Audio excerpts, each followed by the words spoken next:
Comienza Historia de la Iglesia. Un programa dirigido por Alberto Bárcena. Buenas tardes, María Ornedo. Buenas tardes. Buenas tardes, Carmen Turdemontis. Buenas tardes. Buenas tardes a todos los oyentes de Historia de la Iglesia en Radio María.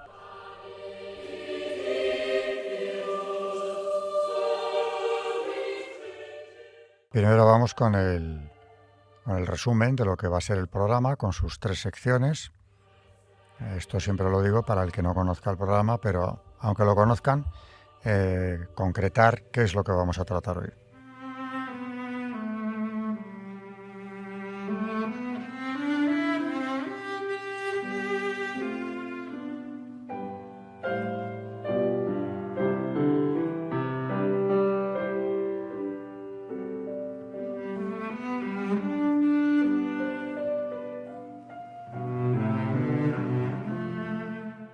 En primer lugar, en Historia, es la sección que hace Carmen Turdemontis, historiadora del programa. Vamos a seguir viendo la historia de la Revolución Liberal en la España del siglo XIX. En el XIX, en Europa, hay 3 ciclos muy claros, muy marcados. En España es muy marcado el del 20, porque además da origen a otras revoluciones europeas. Pero estamos en los años 30 del siglo XIX. Y ahí la revolución es larguísima y de hecho abarca prácticamente con altibajos todo el reinado de Isabel II, que acaba cayendo, pierde el trono, a causa de un estallido revolucionario también, que hoy no vamos a tocar, que es la revolución de 1868, mal llamada gloriosa. Carmen nos contaba en el programa anterior cómo durante su reinado mantiene una tensión constante con una parte sobre todo de sus ministros, los del Partido Progresista, liberal progresista, que sistemáticamente lo que pretenden es continuar dejando a la Iglesia desprovista de todo recurso material. Hubo una desamortización, nos hemos ocupado en el programa, la más importante o conocida es la de Mendizábal, que deja a la Iglesia pues, en buena medida desarticulada y en manos del progresismo también. Con esto van a hacer aquellos ministros progresistas y masones casi siempre pingües negocios.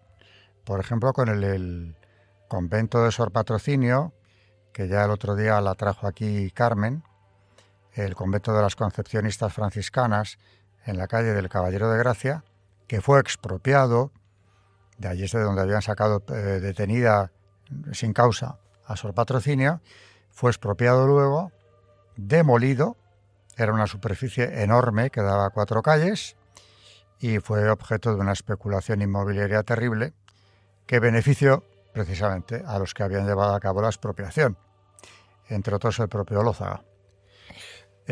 Aparte de esa constante tensión entre los progresistas y la corona, porque recordando el programa anterior vimos como ella le escribe al Papa Pío IX, con el que mantiene una fluida correspondencia, custodiada en la Academia de la Historia, por cierto. Por lo menos una buena parte de sus cartas están ahí. Vemos como ella, una y otra vez, le asegura al Papa que lo que ella pueda hacer, que es limitado, porque no olvidemos que ella es una reina constitucional, estará siempre a favor de la Iglesia, con una frase gráfica que viene a decir como que seguirá poniendo el peso de la corona en la balanza del catolicismo. Y esto lo hace hasta el final, y enlazando con el programa del último día, le va a valer que al final, a pesar de todo lo que se dijo de ella, el Papa, que la conoce bastante mejor que casi todos sus detractores, le otorga la Rosa de Oro en vísperas ya de la última revolución, la gloriosa, que es la que le expulsa del trono. Hoy vamos a ver también otra etapa con otra desamortización, porque no se quedaron contentos con la de Mendizábal. Viene luego la de Madoz, para acabar con lo que se había salvado en la desamortización anterior. E insisto, veamos en esto el modelo francés de la Revolución Francesa. También en la Francia del XIX se llevaron a cabo nuevas desamortizaciones contra bienes eclesiásticos, que en ese caso ya procedían todos de donaciones de los fieles. O sea que ahí el latrocinio todavía es más llamativo, porque los bienes de la Iglesia ya se habían expropiado. También aquí en España habrá muchas donaciones de fieles que permiten a la Iglesia, a pesar de toda esta persecución, seguir desarrollando su labor. Pero el modelo va a seguir siendo Francia. Así que vamos hoy Carmen nos va a traer la desamortización de Madoz, cómo se mantiene la persecución contra Sor Patrocinio y la llamada camarilla, o lo que llamaban la camarilla de los milagros, la corte de los milagros, ¿no? Porque ahí estaban Sor Patrocinio con sus llagas, sus visiones místicas, San Antonio María Claret, confesor de la reina, denigradísimo en aquella época, presentado ante el sector más progresista por su propia prensa como el amante de la monja, nada menos, que gracias a Dios fue rehabilitado por su propia causa de canonización y está en los altares hace mucho tiempo. Hay otros que todavía están pendientes de que la causa se termine, como la propia Sor Patrocinio. De esto nos va a hablar hoy Carmen, pero nos vamos a quedar en las vísperas revolucionarias del 68, 1868, que es cuando ya definitivamente la monarquía de Isabel II acaba. Y viene un periodo todavía más convulso, igualmente o peor aún, preocupante para la Iglesia. Adelante.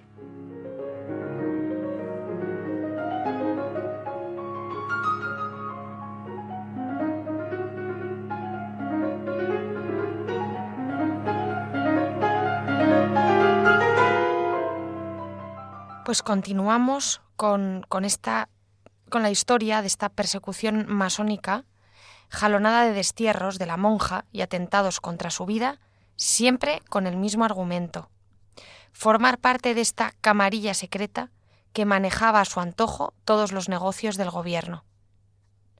Los perseguidores de la tal camarilla llevaron la difamación, como decía Alberto, hasta límites inconcebibles. Hicieron amantes a San Antonio María Claret y a Sor Patrocinio, con bastante éxito entre los lectores de la Iberia, órgano oficioso del progresismo. Así lo refleja el testimonio del presbítero, algo tocado de liberalismo, Bernabé Blázquez, que había creído la infamia de aquellos amores sacrílegos. Hasta que Dios hizo que leyese que la noche en que yo, a las 10 de la misma, me estaba confesando con el señor Claret en una modesta celda, dijeron que él la había pasado con la monja, pobres detractores, y Dios les perdone. Siguieron difamándoles incluso después de la caída del trono. Algún artista se rebajó aceptando el encargo de realizar viñetas pornográficas en las que la reina, Sor Patrocinio y el padre Claret, con otros personajes, tomaban parte en repulsivas orgías. Dios les perdone. Esta continua difamación fue denunciada por Isabel II en la declaración destinada al proceso de beatificación de la monja, señalando a la masonería como directa responsable. Dice así en esta declaración de Su Majestad la Reina doña Isabel II de España.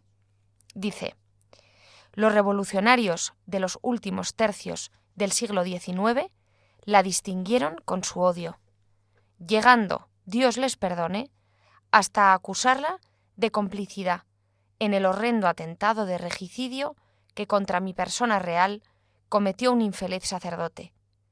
Pero ni esta calumnia inaudita, ni las demás que fraguaron contra ella las logias masónicas, alteraban su paz interior.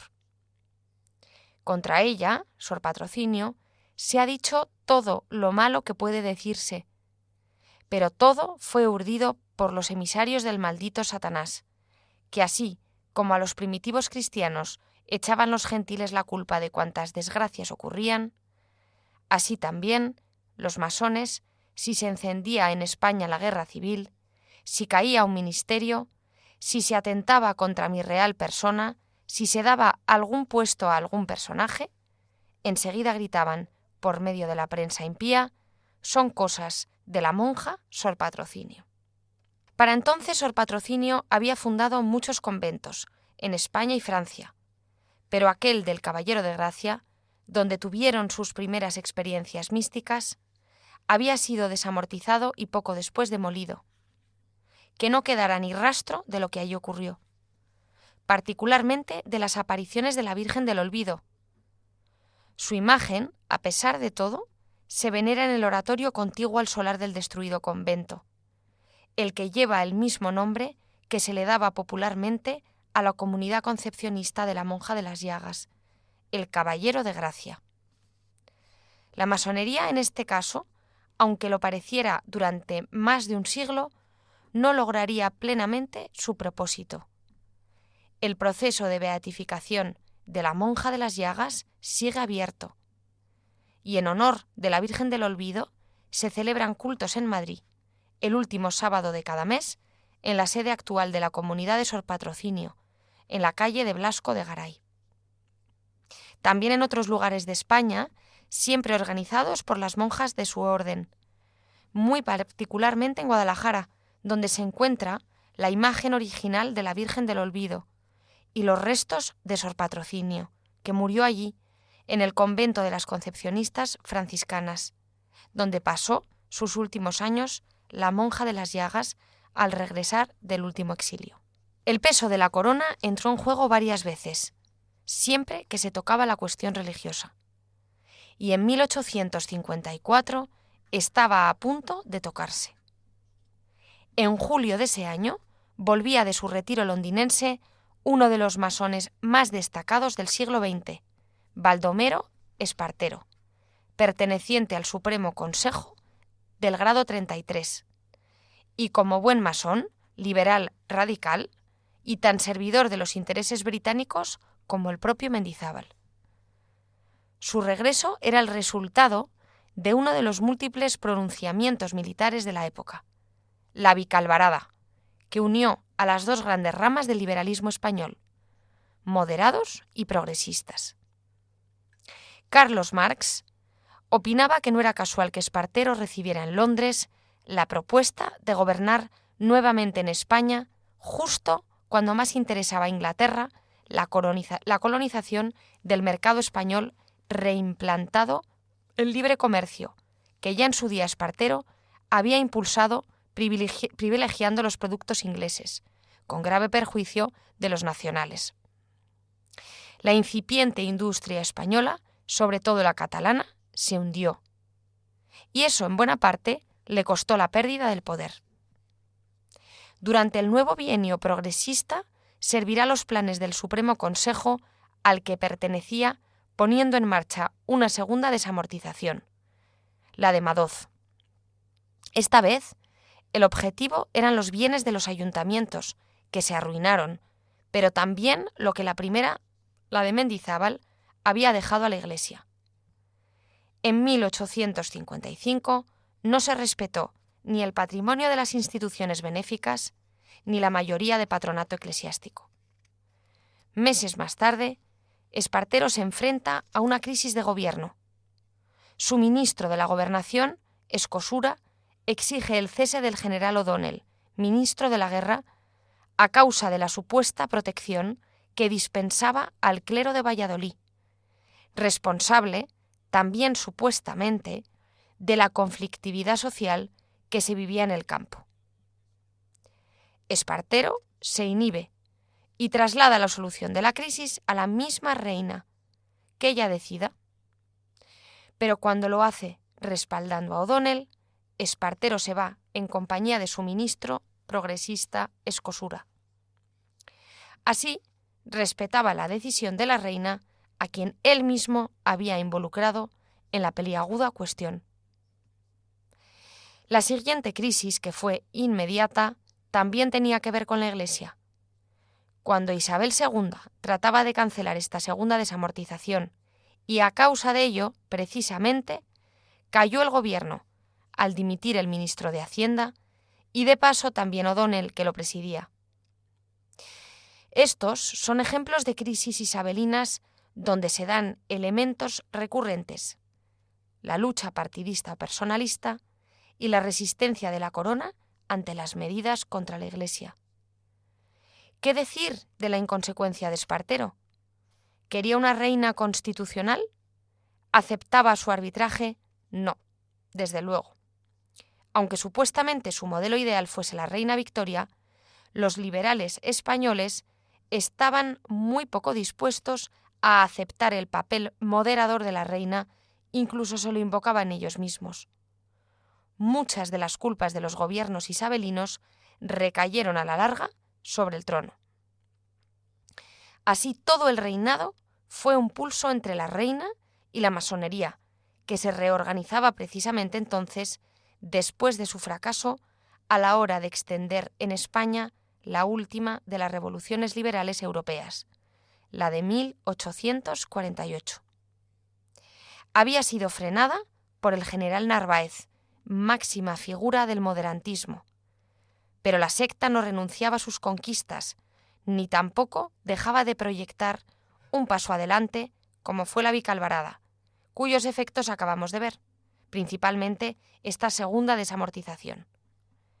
Entre una y otra, la revolución como sistema masónico vegetó en las sociedades secretas hasta el 54, dando por únicas muestras de sí pronunciamientos frustrados y conatos de regicidio. La masonería se había organizado con nuevos estatutos en 1843, de concierto con los grandes orientes de Francia y de Inglaterra. El rito escocés antiguo y aceptado de 33 grados seguía siendo el único en España, sin perjuicio de admitir a los visitadores extranjeros de otros ritos. Se dividió el territorio de España en 4 departamentos regidos por logias metropolitanas. Los departamentos se subdividieron en distritos que tomaron nombres pomposos de la antigua geografía española. Esta cita es de don Marcelino Menéndez Pelayo. Y resulta útil para comprender la extensión de la secta durante aquel reinado, hasta configurar una contraiglesia que, copiando el milenario sistema eclesiástico de diócesis y parroquias, abarcaba en una red todo el territorio nacional, con sus propias jerarquías. También hubo caballeros kadosh, príncipes del real secreto, tesoreros, cancilleres y demás farándula. Farándula sí, pero peligrosa, entreverada en las estructuras de poder y sus clientelas, con sus luchas internas, a veces a muerte. España era un ejemplo de lo dicho por los papas en sus condenas contra la masonería. La tranquilidad había desaparecido del Estado. La reina se apoyaba cada vez más en los moderados, entre los cuales la presencia masónica era ya irrelevante, tratando de marginar al partido de la masonería, el progresista. Las luchas políticas de la época se deben, en buena parte, a esa pugna entre políticos masones y sus contrarios, defensores de la Iglesia, en sintonía con la política de la reina. En esa pugna se encuentran muchas claves de aquella inestabilidad permanente. Pero la situación todavía podría empeorar más, y bastante. Y así lo hizo, algo que veremos en el siguiente programa, cuando veamos la Gloriosa, que fue un auténtico golpe masónico definitivo.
Esto es el reinado, vamos desgranando, Carmen nos lo va desgranando, el reinado de Isabel II, que no puede negarse que está enmarcado en un proceso revolucionario que había empezado, una revolución que había empezado antes de ella, de subir al trono, y que va a continuar todo el reinado con altibajos y cuando ella caiga, todavía más.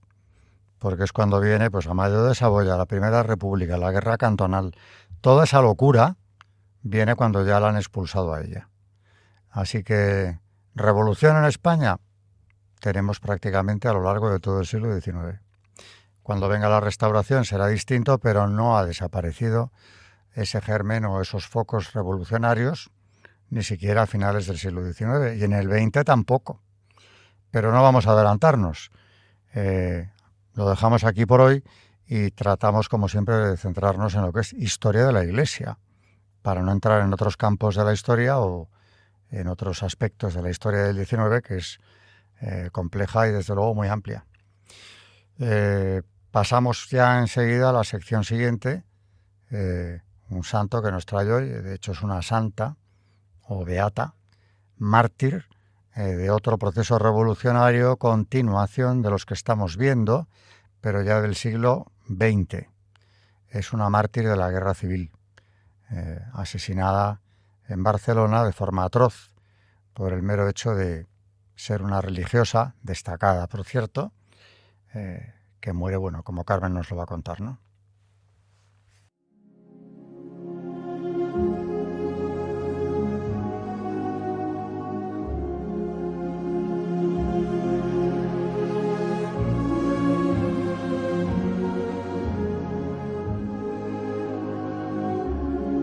Santos en la historia de la Iglesia.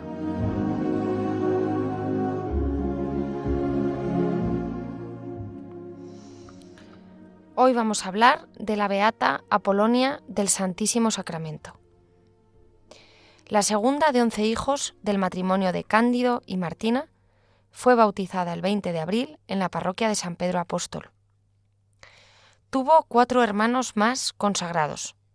2 de ellos, 2 hermanas, fueron también carmelitas de la caridad. Su vocación se despertó tempranamente, tanto por el ejemplo de piedad de sus padres como por el trato que tenía con su tía Gabriela Lizárraga, abadesa de las Concepcionistas de Estella. Ingresó en el noviciado de las Hermanas Carmelitas de la Caridad, y sus primeros destinos fueron en Madrid, solamente 3 meses, en el Colegio de Trujillo, Cáceres, donde se dedicó a la educación y a la formación de las niñas, y desde el que fue después al Colegio de Villafranca de los Barros.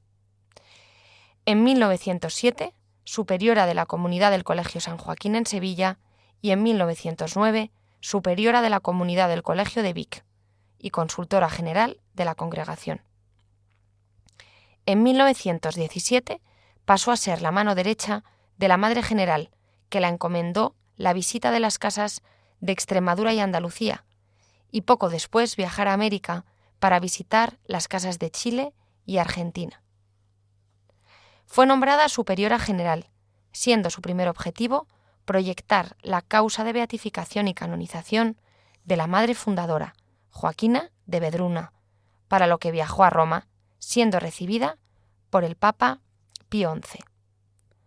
Otros objetivos fueron abrir una casa en Roma, potenciar la provincia de América, creando un noviciado en Argentina y nuevas fundaciones, y establecer 2 grandes colegios en España, el de León y el de Vigo. Al cabo de 6 años fue reelegida superiora general. Los acontecimientos del 18 de julio de 1936 la sorprendieron en Vic.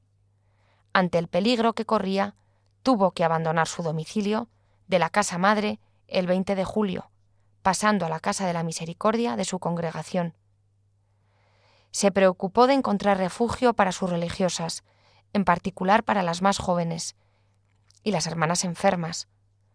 Al cabo de unos días, tras ser interrogada sobre el dinero de la congregación y decir que la procuradora solo tenía 1.500 pesetas que le fueron incautadas, fue expulsada de la casa y acogida en el domicilio de la hermana del capellán del noviciado.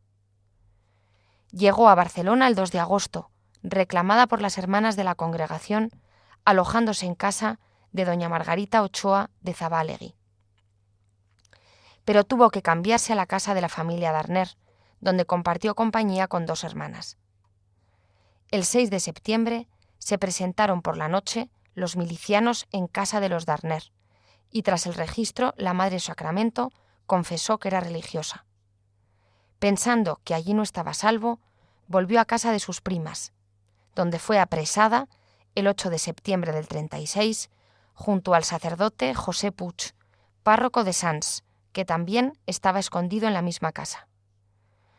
Fueron llevados al control de la calle ancha de Barcelona para tomarles declaración. A las 10:30 de la noche fueron conducidos a la Torre de la Muerte, en el Paseo de San Juan.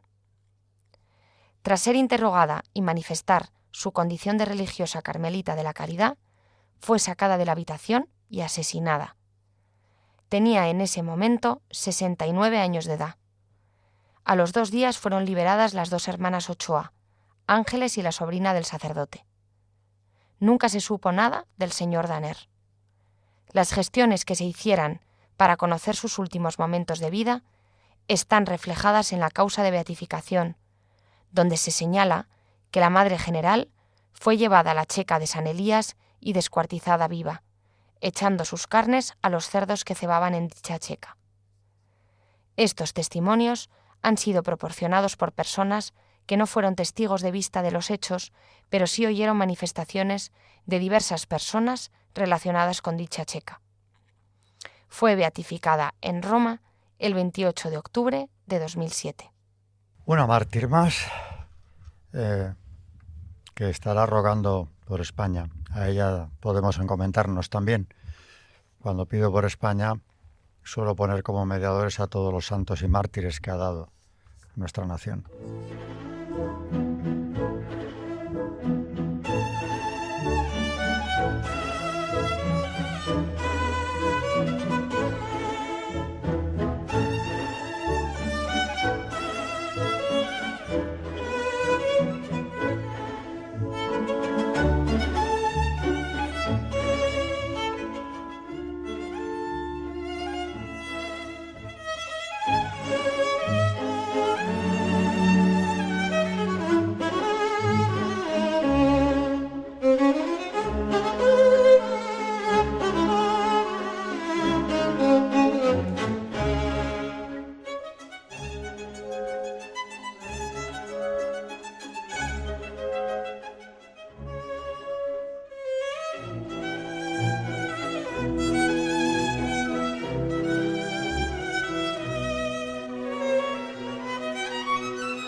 Están escuchando en Radio María Historia de la Iglesia, dirigido por Alberto Bárcena.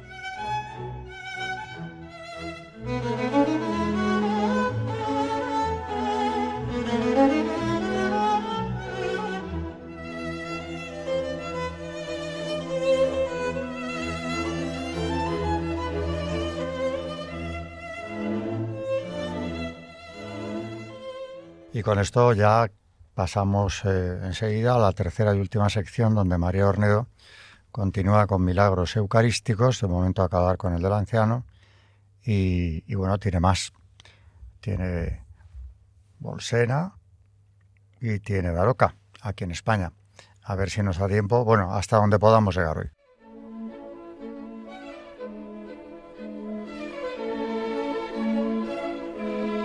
El Magisterio de la Iglesia.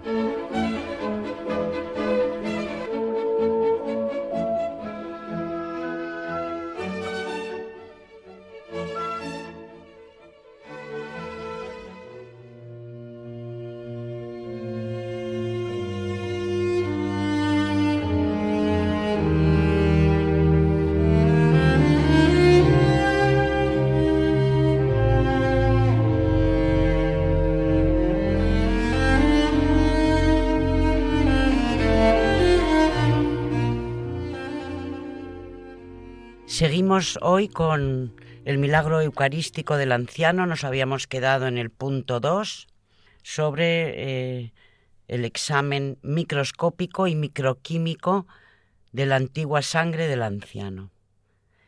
Sobre secciones en el micrótomo no aparecen elementos celulares.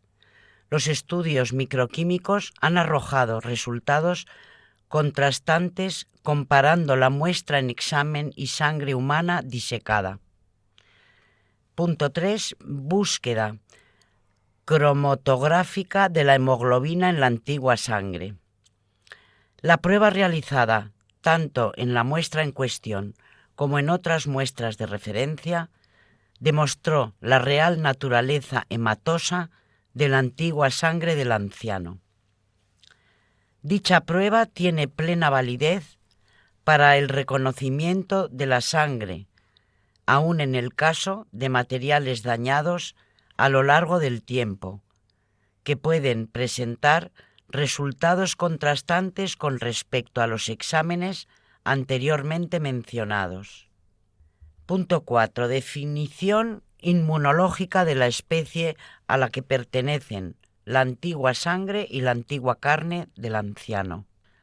Los tejidos en examen han sido analizados con sueros antiproteína humana, sueros de conejo y sueros de buey. Conclusión. Las pruebas de precipitación han demostrado que la sangre y la carne del milagro eucarístico del anciano pertenecen a la especie humana. Punto 5. Determinación del grupo sanguíneo en la antigua sangre y en la antigua carne del anciano. Las pruebas empleadas para la determinación del grupo sanguíneo han manifestado que tanto la sangre como la carne del anciano pertenecen al grupo AB. Punto 6. Análisis electroforético de las proteínas de la antigua sangre del anciano. La composición porcentual en el líquido en examen repite los valores conocidos para el suero de sangre humana normal, que son albúmina, globulinas alfa, globulinas alfa 2, globulinas beta y gamma. La relación albúmina-globulina resulta ser del 1,62%, siendo el valor normal entre 1,13 y 1,73. Las proteínas fraccionadas de la muestra en examen presentan entonces una curva electroforética parecida a la sangre fresca normal. Un suero de sangre no se puede utilizar con fines electroforéticos después de los 2-4 días de refrigerado. Punto 7. Determinación de los minerales: calcio, cloruros, fósforo, magnesio, potasio, sodio en la antigua sangre del anciano. Con respecto a las muestras de sangre humana normal disecada, el porcentaje de minerales resultaron alterados por el contacto con la pared de vidrio del contenedor y por la exposición al polvo de mampostería rico en sales de calcio. Consideraciones finales. Los resultados de la investigación efectuada sobre fragmentos de la antigua sangre y de la antigua carne, que se conoce tradicionalmente con el nombre de milagro eucarístico del anciano del siglo VIII, se resumen en los siguientes puntos. La sangre es efectivamente tal. La carne pertenece al miocardio. La carne y la sangre pertenecen a la especie humana. El grupo sanguíneo identificado tanto en la sangre como en la carne es de tipo AB. El examen electroforético de las proteínas de la sangre se acerca al examen en el suero fresco. El diagnóstico histológico de miocardio hace que sea poco aceptable la hipótesis de un falso. De hecho, solo una mano experta en disección anatómica hubiese podido obtener del corazón, órgano cabo, de cadáver una rebanada uniforme y continua, considerando que las primeras disecciones anatómicas sobre el hombre fueron posteriores al 1300. Además, las perforaciones por clavos presentes en el contorno llevan a deducir que el fragmento de corazón aparecido en el altar de la iglesia del anciano estuviese en estado vivo y entonces tendiese, por rigor mortis, a retraerse concéntricamente, cuestión a la que se opusieron los monjes basilianos, clavando en una tablilla de madera la sección de corazón. En tal modo, el hecho de retraerse centrífugamente ha lacerado el tejido en su parte central, como ya se ha dicho. Un fragmento de miocardio y coágulos hemáticos, dejados en el estado natural durante siglos y además expuestos a la acción de los agentes físicos atmosféricos, ambientales y parasitosos, llegaron a nosotros así inexplicablemente, inalterados aún después de más de un milenio, para someterse a las investigaciones científicas de las que solo hoy, después de siglos de historia, disponemos.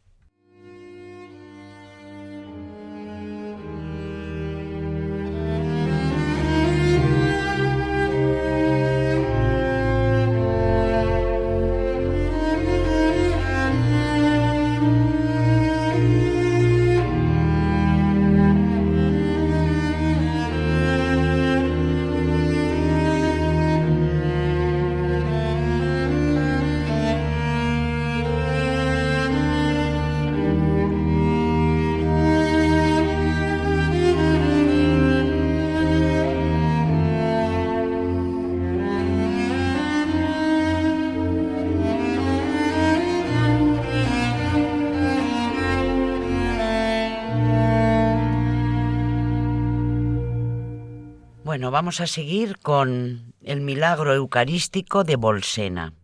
En 1263 se produjo un milagro de la historia sangrante en la iglesia de Santa Cristina de la ciudad de Bolsena, una pequeña población italiana a orillas del lago homónimo.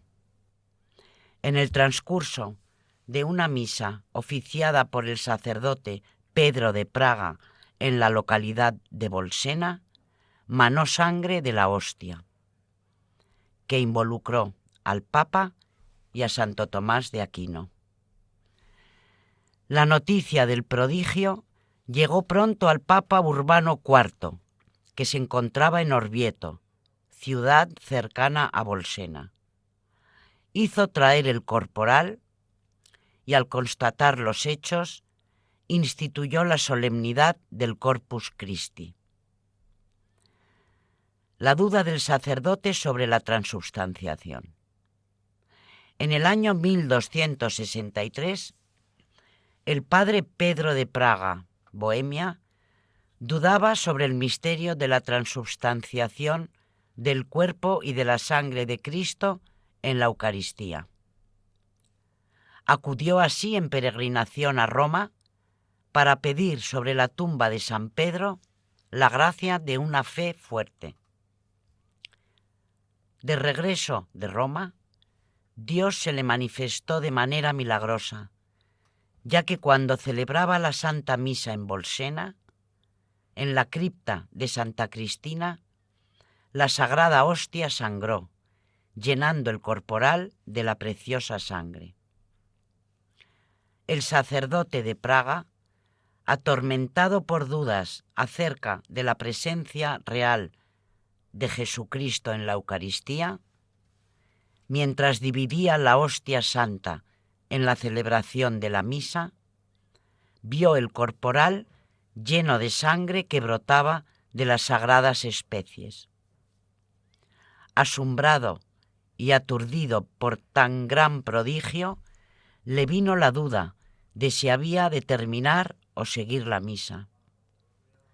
En la esperanza de ocultar a los presentes lo sucedido y con el deseo de pedir ayuda y explicación a la competente autoridad, resolvió suspender la celebración de la Santa Misa. Y recogidas las sagradas especies en paños sagrados, corrió a la sacristía, sin reparar que en el trayecto algunas gotas de la preciosísima sangre habían caído sobre el mármol del pavimento. Esto sucedía en la Basílica de Santa Cristina, sobre el altar puesto bajo el baldaquino de mármol. Interviene el Papa y Santo Tomás de Aquino.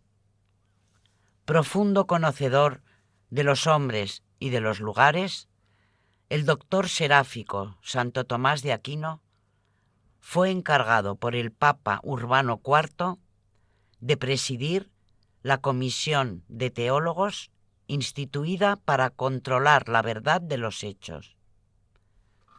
También el mismo Papa Urbano IV encargó a Santo Tomás de Aquino la preparación de un oficio litúrgico propio para esta fiesta y la creación de cantos e himnos para celebrar a Cristo Eucaristía. Entre los que compuso está la sublime secuencia Lauda Sion que se canta en la misa del Corpus Christi.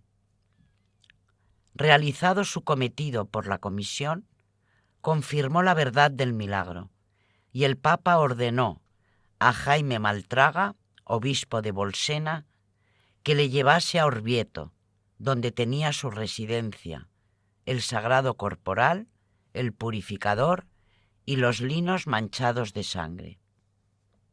Acompañado el Papa de su corte, salió al encuentro de las sagradas reliquias y en el puente de Ribochiero tomó entre sus manos el sagrado depósito y lo llevó procesionalmente a Orvieto. El Papa Urbano IV instauró la fiesta del Corpus Christi en 1264.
vamos a seguir con el milagro de los corporales de Daroca. Una historia de fe y devoción. En el año 1239, en pleno proceso de la reconquista cristiana de Al-Ándalus, se produjo un milagro que marcaría para siempre la historia de Daroca y de la cristiandad. Este acontecimiento, conocido como el milagro de los corporales, no solo aseguró una victoria inesperada en el campo de batalla, sino que también se convirtió en un símbolo de fe y devoción que perdura hasta nuestros días. La historia comienza en las inmediaciones del castillo de Xío, en la localidad valenciana de Luchente, donde las tropas cristianas, compuestas por soldados de Calatayud, Daroca y Teruel, se encontraban sitiadas por un ejército musulmán, lideradas por el noble Berenguer de Etenza. Las fuerzas cristianas parecían estar en una situación desesperada. Durante la misa de bendición de las tropas, celebrada antes de la batalla, el sacerdote tuvo que interrumpir la ceremonia al ser atacados. En su intento de proteger las hostias consagradas, el cura las ocultó en un paño corporal. Contra todo pronóstico, los cristianos, en evidente inferioridad numérica, lograron vencer a sus enemigos. Al regresar al lugar de la misa, el sacerdote descubrió que las hostias estaban empapadas en sangre, un suceso que los presentes interpretaron como una manifestación divina. Tras la victoria, surgió la disputa entre las ciudades participantes sobre cuál debía custodiar los corporales ensangrentados. En 3 sorteos consecutivos, la fortuna favoreció a Daroca. Sin embargo, para asegurarse de que esta era la voluntad divina, decidieron dejar la decisión en manos de Dios. Colocaron los corporales en una caja que pusieron sobre una mula sarracena, un animal que nunca había pisado tierras cristianas. La mula emprendió un viaje de 11 días, al final del cual llegó exhausta a las puertas del convento de San Marcos en Daroca, donde cayó muerta. Este hecho fue considerado como la señal definitiva de que los corporales debían permanecer en Daroca.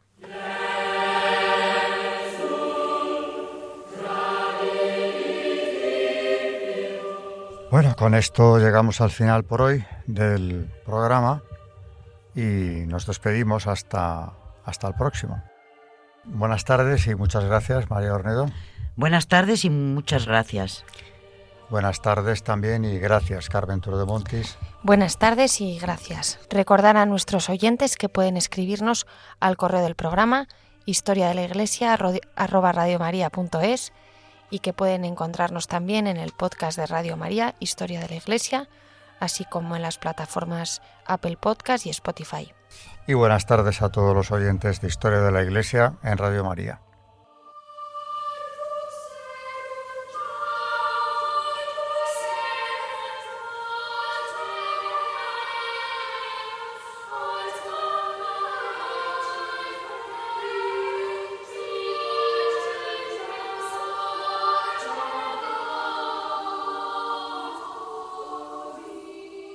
Han escuchado Historia de la Iglesia, un espacio dirigido por Alberto Bárcena.